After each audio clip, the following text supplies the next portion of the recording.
The templates, all the templates need to be added through the white label partners admin console. So they would go through the profile and create a profile or edit a profile that currently exists.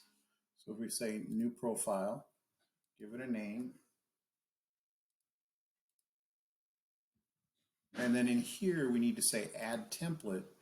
And there's the templates that are in your current account, and then there's the partner templates, which are all the NoviSign templates. There's 330 of them, but they have to be added one by one.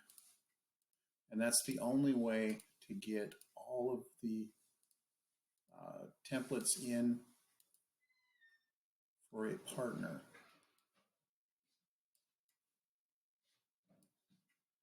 Unfortunately, it's by clicking all of them individually. I don't know that if Omer can add them all at once, but this is the only way that I know how to add the templates for the users. And once we've added the templates, then we can add the accounts to that. So we'll add an account. We will select the account that we want to be added to it and say add. So now any account that logs in that now has this, that's the templates that they will see from the beginning.